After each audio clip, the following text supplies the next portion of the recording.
Hi, everyone.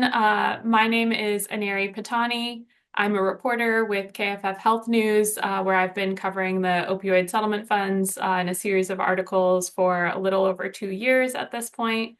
I'm going to quickly let my colleague Kristen introduce herself. Hi, everyone. I'm Kristen Pendergrass. I'm the Vice President of State Policy for Shatterproof, which is a national nonprofit dedicated to ending the addiction crisis around the country. So we're really excited to chat with you all today about a data resource we've put together about how state and local governments are spending these opioid settlement dollars. We're going to give you some background and hopefully give you some good ideas to fuel your own reporting, future stories. So everything that we're talking about today is generally coming from three organizations, and we've all been doing work on the opioid settlements in different capacities for quite some time. So I just want to give a quick overview. This is KFF Health News's landing page. It shows our various articles over the past several years on this topic, the databases we've made, tips we have for local reporters. So this is a great place to come back to. Another resource is the Johns Hopkins Bloomberg School of Public Health. They have a national dashboard around how opioid settlement money is spent. They also have principles that are supposed to guide the people in charge of the money on how they should spend it. And they did a lot of this work with us. And then we have Shatterproof. I'll let Kristen talk about this.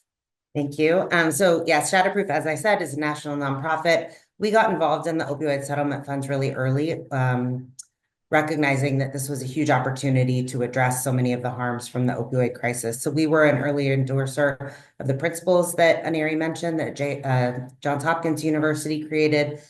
We've really been advocating for their adoption around the country for the past about 4 years. And we also coordinate a national working group of organizations that are doing similar work in advocating for the principles and advocating really for the good governance of the opioid settlement funds. And just quickly for all the reporters on the call, I am sort of your fellow reporter guide. Kristen is a great expert source on these issues. She's someone who's been in the policy, is talking to states, and so she's someone after this call you can, if you decide to pursue stories, you can call her as a source.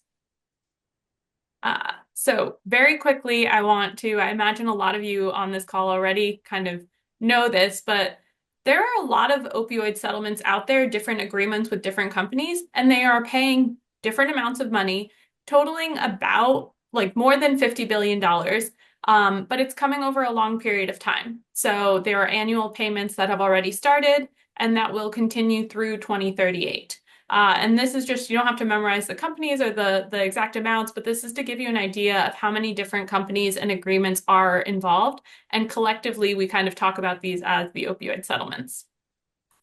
So the big question being, if there's all these billions of dollars coming, how is it being spent? So as I mentioned, I worked closely with Johns Hopkins University, went around the country talking to mostly state governments, but also local governments about the incoming opioid settlement funds. And the number one question we always got was, well, who's tracking how they're being spent? And our answer was no one. So we set out to figure this out. This is the database that you can see in the KFF story with all of the information that we were able to collect. I'm going to talk through a little bit about how we did it, some of the limitations. Aneri's going to talk about our findings, and then we'll get into ideas for how reporters can use this information. If you want to go to the And next slide. Yeah, go ahead. one thing I just wanted to add, Kristen, is everyone was asking the question of who's tracking this. For a lot of folks on the call, you might remember or have reported on the tobacco settlement money. And we had sort of thought, well, for that money, the Campaign for Tobacco-Free Kids puts out an annual report that says, what percentage of the money did states spend on programs that dealt with smoking or anti-smoking? And this is different because the opioid settlements are different in a lot of ways, but the idea was similar to be like, hey, is there some sort of accountability, some sort of tracking that can show where this money is going and how much of it is going towards the intended purposes? This database that you see here, this is a screenshot, is available on our site where you can kind of search for your state or county or search for a key term. You can also download the entire database as a CSV or Excel file and kind of go through it that way. But I'll let Kristen give you a little more background on how we put this together, which will help you understand hopefully how you can use it. Yeah, so the three organizations decided to partner up, and the first thing we did was connect with state administrators around the country, the people who are actually doing the administration of the opioid settlement funds. And we did kind of a pre-survey to figure out how they're thinking about tracking some of the challenges that they're facing and some of the things that would be helpful or not helpful in this kind of project. We used that information to start the project looking at publicly available reports, either to states or by states about settlement fund expenditures. We then entered each individual expenditure into a very large database. Some states had over 1,200 expenditures that we cataloged, and some states had none, as you will see if you download the very large database. We then identified two different ways to classify the expenditures. Not just opioid remediation and non-opioid remediation. We also classified them by kind of the four buckets along the continuum of care in substance use disorder. So looking at treatment, prevention, harm reduction, and recovery. And then we also did it by the 9 core strategies in Exhibit E, which I'm going to talk about a little bit more later. And then we shared all of our findings with states, offered them a chance to react, to clarify anything that maybe we had missed or that they were unsure about. And then we also asked them for comment. So each state had the opportunity to provide us with a comment, either to just to add some color to how they were approaching settlement funds. And you can see those statements on our article page where it has the database. We also published every state that provided a statement that is published in full. So you can take a look at that for your state if it's of interest. And it also might give you an idea of like which department or agency in your state was responding and therefore sees themselves as responsible for this. Okay. Importantly, we need to talk about some of the things that our data can't do, though it is, I guess I should back up to say, like Kristen mentioned, no one else is tracking this nationally. So the database that we have is, as far as we know, the most comprehensive, kind of the only centralized resource that shows where this money is going. That being said, it is still an imperfect resource. So it's the best we have at the time, but there are things you should know about what it can't do or can't show you. Yeah, as I mentioned before, some states made a lot of information public, including local expenditures, and some states have either not spent any money yet or have not made any of that information public, and we were not able to obtain it. Aneri did do public records requests for some of the states that said that they were going to report, but had not yet done so. So we were able to capture some of that as well. A couple other things. This was actually quite a contentious point, but we did do it by calendar year. So looking at the entirety of 2022 and 2023, a lot of states reported by fiscal year. And we did miss some early expenditures of McKinsey money in 2021. So we were only looking at those 2 calendar years. It is imperfect in when a state, for example, dedicated the funds or actually expended the funds, but we did our best to be very consistent across all 50 states. And as Aneri has on the screen, you can read the full methodology on the KFF website. And then, as I said before, we really only looked at state level reports. We were not able to go through and check all 3,000 counties around the country to see if they were reporting at the county, city, local level. So what that means for folks who are covering something at a county or city level, your county or city might show up in our database because a lot of there are a good number of states that require that the local governments report their spending to a state agency, in which case we have those reports and we put that into our database. However, if your county or city does not show up, that might be because they are in a state where local governments just get their share of the settlement funds and they spend it and they don't have to tell anyone how they did it. In which case, maybe they have some spending on their own individual website. We were not able to go check, the thousands of counties and cities' individual sites. But that's why there are a good number of local governments represented in our database, but not all of them. All right. So now I want to talk to you about kind of the findings. What did we learn from this large database?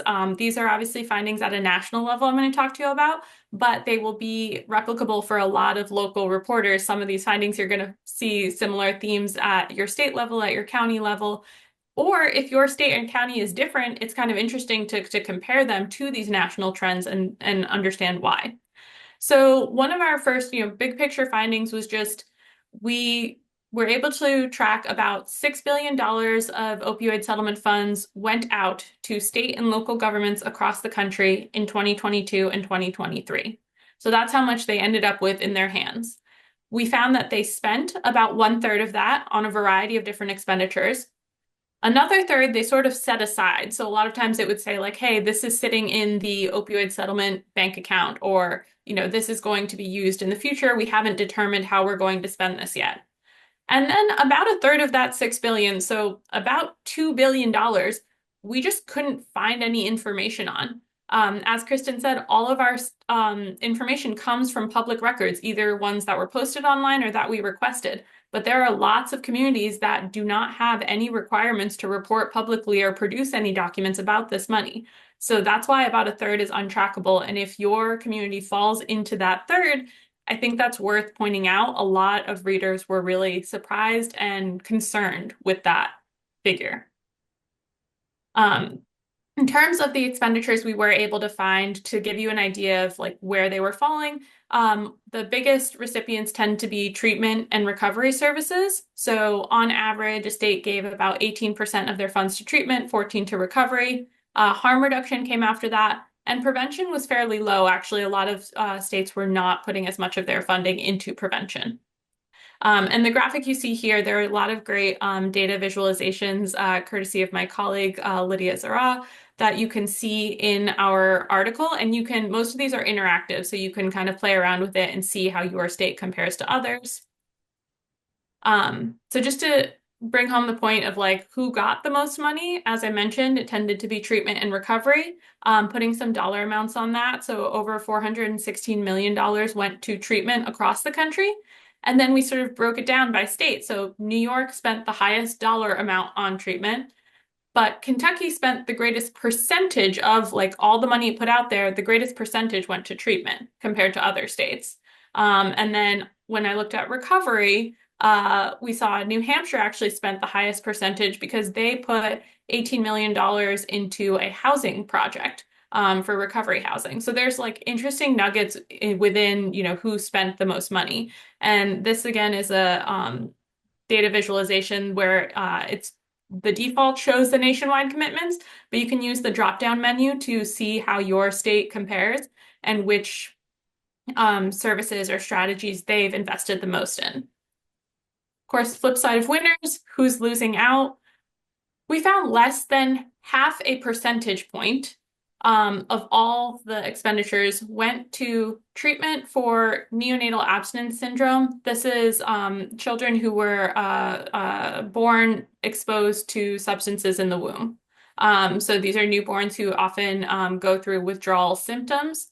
And this is not a small problem in our country. There's actually a great number of kids born with this condition, yet there's very little spending going to this issue. So this can be a way into the story as well. You might have families who are dealing with this in your community. You may have providers, nurseries who are trying to address this issue, but can't get the settlement funds for whatever reason. In our article, we highlighted one such group in Arizona that was almost in danger. The nursery was in danger of shutting down, and we're trying to get opioid settlement funds, but hadn't been able to. We also found that states committed on average about 2% for syringe service programs. So one of the smaller amounts, even though syringe service programs are listed as one of the core strategies within the opioid settlements, and there's a lot of evidence about how they can reduce harm, reduce the spread of infections, and provide other services to folks who are using drugs. All right, this slide is sort of our like oddballs, we'll call it. So we found that governments reported spending more than $240 million on purposes that, quote, did not qualify as opioid remediation. And this is not a determination that we made. This is local governments, state and local governments, per most of the settlement agreements, have to file reports when they spend money on something that they deem is not opioid remediation, not opioid related. And we basically gathered all of those reports and found that they total more than 240 million. Most of those are places saying like, hey, we paid the attorney's fees who argued these cases. But there are some cases where counties put that money into their general fund. A place in Missouri sent it to their road and bridge department. In Flint, Michigan, they spent about $10,000 on this sign where it says Police Community Service and Payment Center, the white lettering. That's what they bought with that money. There's also expenditures that were reported as opioid remediation, meaning we are using this money to address the opioid crisis that, an average person might question how it's actually linked to the opioid crisis. So there was a very small amount going to an anti-abortion pregnancy center in Indiana. There was about $10,000 spent on Andy the ambulance, which you can see here in Robeson County, North Carolina. And there was $30,000 that went to screening first responders for heart disease in Oregon. So within the database, if you play around and look around, there's a lot of sort of interesting, odd tidbits that you can use to pull thread on. So I'll let Kristen give you some important context, which some of you may already know, so it might be new to some of you, and I think is really helpful to share with your readers or whoever your audience is, so that they can understand how the money's supposed to be used and why, you're reporting on this money going to a toy robot ambulance, why that's concerning or not. So we have alluded to this a couple of times in the major, they call it the MDL, the multi-district litigation with the distributors and Johnson and Johnson or Janssen. There's something called Exhibit E, which lays out the 9 core strategies that the money could be spent on. And it also has a very long list of allowable uses. It's very expansive, and that is generally what encompasses opioid remediation. This core strategies is where we got the 9 categorizations. So I said we did the 4 buckets, and then we also did the 9 core strategies. The core strategies come from this list. Neither the core strategies nor the approved uses are exhaustive, but they do give you a sense and have really provided guidance for jurisdictions that are trying to spend the money. And one point, because Kristen's saying it's non-exhaustive, when I have, gone to certain jurisdictions and said, hey, I'm reporting on you spent opioid settlement money on X, Y, and Z, like, how did you justify this? They might say, like, we found a way it connects to the opioid crisis, even if it's not listed on Exhibit E. And technically that's legal unless your state has passed some more specific laws dictating how this money has to be spent. But being able to know about Exhibit E yourself means you can go to your elected officials and say, hey, like, Exhibit E talks about recovery, it talks about harm reduction. I don't really see how this expense that you made falls under it. Can you help me see, where this fits together, and gives you the opportunity to ask sort of a more concrete accountability question. I'm just going to say one more thing about this. We have seen jurisdictions largely use this as a menu of options, but ideally jurisdictions are doing a needs assessment to help identify which of these remediation interventions or services are most necessary for their community. So yeah, I'll leave it at that. Want to go to the next slide?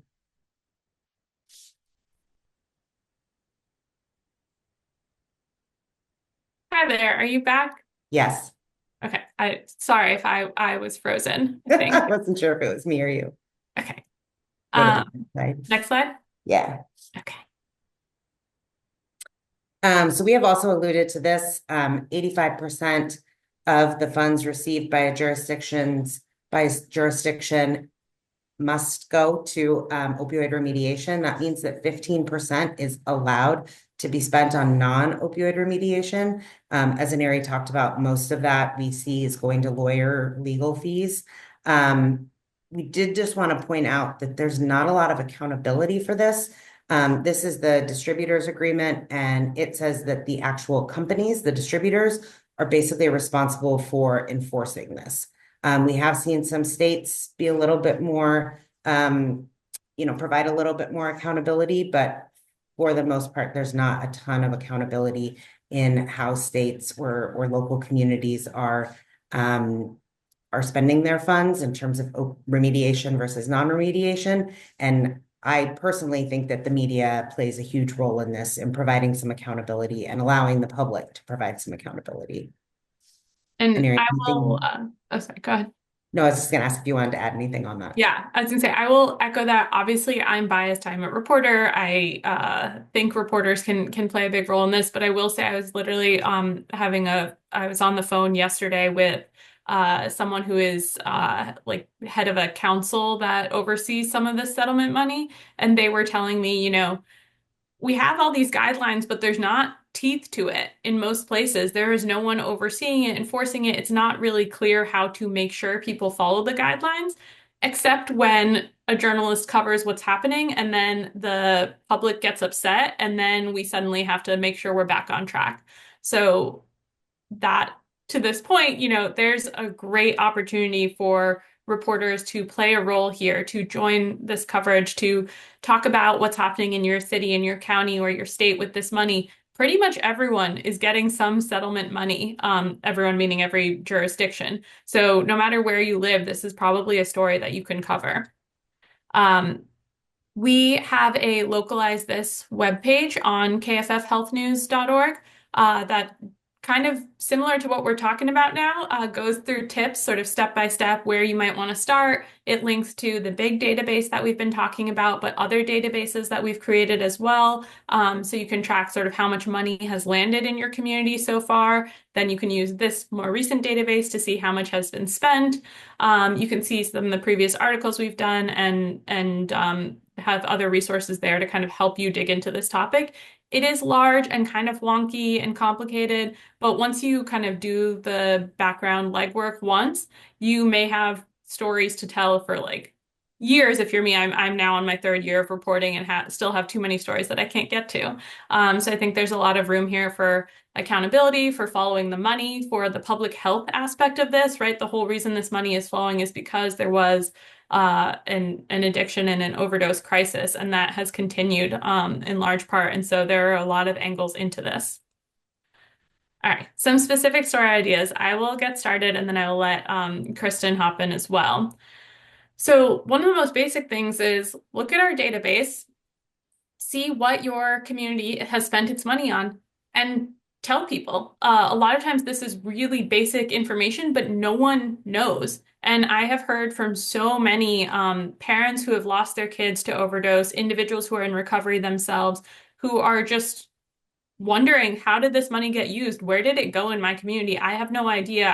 Call the county commissioners, but no one's returning my call. So reporters can kind of do that first step of just, where'd the money go?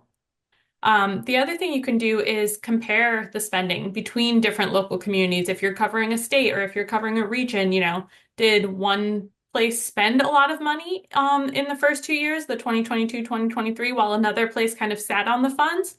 Why is that? It doesn't necessarily mean one is better than the other, but it's worth asking the question of like, are you taking a long time to spend it because you are coming up with a really thoughtful, careful plan for how to spend it, or are you sitting on it because you didn't know how to spend it? Similarly, did you spend it quickly because you already had stuff in place that made it easy for you to, get the money out the door? Or did you spend it quickly because you gave it to the first person who came and asked at a county commissioners meeting for this money? So asking these questions can lead to a lot of stories.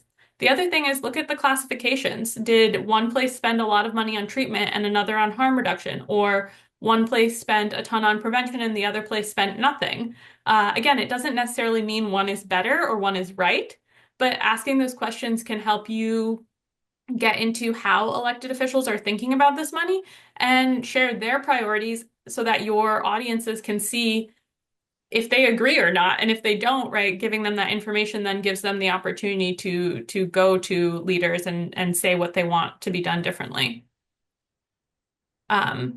sorry. You can also localize national themes. We've talked about this before. So I mentioned that, a lot of money went to treatment programs. There are good stories that can come out of this too, right? Like not everything has to be, oh, the money has been wasted. Sometimes it's going to really innovative treatment strategies or innovative recovery. Like, are we helping people not just get through treatment, but then learn how to get a job, get a license, get housing, all these other skills that are going to help them stay in long-term recovery and help their families and communities. So find a program that's using it and see if there's some good work coming out of it. You can also kind of look at the, who's losing out theme and find those programs, syringe service programs, neonatal abstinence syndrome providers that are not getting this money and might be struggling. Maybe they've applied for it but are not getting it. And why aren't they getting it? Is this not a big issue in your community, or is there bias or stigma against these organizations? Another thing is that you can check if your community's expenditures are based in evidence. So we did not do this. Everything that is in the database is just what the places reported. And if they said it was, an effort at prevention, it was classified as prevention. If it was an effort at treatment, it's classified as treatment. However, not all treatment is equal. Not all prevention is equal. There are lots of things that we societally have tried and have learned that they don't work. And there are lots of things that we know do work.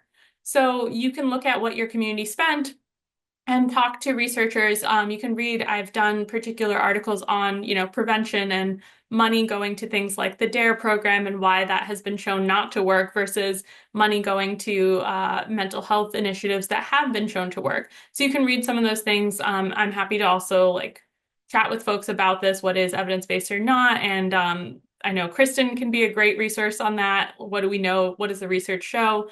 And that is another really important aspect of accountability. Like, where's the money going, and is it going to something that's going to help or not? And oh, sorry, did you want to weigh in, Kristen? No, I'm just going to wait till you're done. Okay, cool. The last thing I will say is just if there are no reported expenditures from your community in the database, that means they didn't have any state level public reports. So first, go and ask them, like, hey, is there any public reporting about this money? If there is, then great, you have a story there because already that information has not been widely published. If not, great, you still have a story because why aren't they publishing anything about how this money is used? This is not normal taxpayer money. This is money that exists because hundreds of thousands of people have died from overdoses. And so a lot of people in your community probably feel really strongly about this money. I have talked to so many people who call it blood money. And so they care about how it's used. They want to make sure that it makes a difference. And so if your community is not talking about how they spent this money, we should be asking why, and we should be asking them to make it public. Yeah, and I wanted to add on to a couple of things that Aneri said. With the localizing national themes, I would also say trying to tie the expenditures to data and trends that we're seeing. We know, for just an example, the communities that are most impacted right now by overdose, the overdose rates are the highest are among Black communities and Native American communities. So looking at, does the spending add up to the people that are most impacted or the communities that are having the worst impacts right now? And thinking about, is there a mismatch? Why is that? And looking at some of those, again, connecting the data and the trends with the actual expenditures. The other thing, and I'm very passionate about this, the evidence-based part, just to add some context to what we're seeing around the country, a lot of local communities are getting very small dollar amounts, and I think they're really struggling with how to use small dollar amounts in an evidence-based fashion. If you're only getting $3,000 and you really want to focus on prevention, what is an evidence-based intervention that you could invest $3,000 in? That's hard for communities. They may not have the expertise in substance use disorder to help navigate what is evidence-based, what could be the most impactful. They also don't have the power of the state to braid and blend funds and to build on what's already happening. So I will say, for the most part, states are doing a pretty good job. When when I first started this work more than 4 years ago, we were very concerned that what happened with tobacco money was also going to happen with opioid settlement fund money. And I would say at the state level, they're doing a pretty good job at spending it on opioid remediation. Um, but local governments, I think, are struggling a little bit more for some of the reasons that I mentioned, and there could be other reasons. The other thing I want to highlight, especially at the state level, but I'm sure it's happening at the local level as well, is that we're coming into some lean budget years. There have been a lot of federal funds that are going away, and really looking at the supplanting and even more egregiously plugging budget holes with the opioid settlement funds. These are meant to be infusions on top of what's already happening to really address the opioid crisis and substance use disorder, not to supplant funding that has been going towards those funds. And I've already heard of at least one example of a proposed budget where the funds are going towards things that are nothing to do with substance use disorder or opioid remediation at the state level, just to plug budget holes. So I hope that the media and reporters in general can help everyone really keep track of what's happening in budgets around the country with these settlement funds. Yes, and definitely, as you can see, Kristen, full of great story ideas too. Sorry to plug you, Kristen, but I think people should Yeah, talk to you. happy to. All right. Last thing I want to do before we open it up for questions is just mention quickly 4 websites that I think are great resources in addition to KFF Health News and Shatterproof and Hopkins. Opioidsettlementtracker.com is run by a woman named Christine Minhey. She's an attorney who's been tracking this money for years now and has really great guides to every state, who controls the money in every state, how is it broken down, are there public reports. So that is sort of my go-to place when I start reporting on this money in a new state. I go to her tracker and her guides to see what I can learn and what I need to understand before I start making my calls. NationalOpioidSettlement.com down here is one of the official websites of the Plaintiff Executive Committee. The best thing I think it does is show which states are participating in settlements with which companies. Beyond that, it has a lot of the actual legal documents and language if you want that, but I think it's a little wonkier. Down here, AppalachiaOpioidRemediation.org is a website that tracks local, so like county and state level spending decisions in across Appalachia, and they have a weekly newsletter where they send out updates too, just to see like what's happening, what spending decisions, when are their meetings. So if you are in or covering any of those counties, highly recommend signing up for it. Even if you're not, sometimes it can give you a sense of like what are the trends of spending and what are people thinking or talking about. And lastly, reportingonaddiction.org is a great website for, they have resources specific to the opioid settlements, but also just broadly, it's a great website that gives you guidelines for how to cover addiction.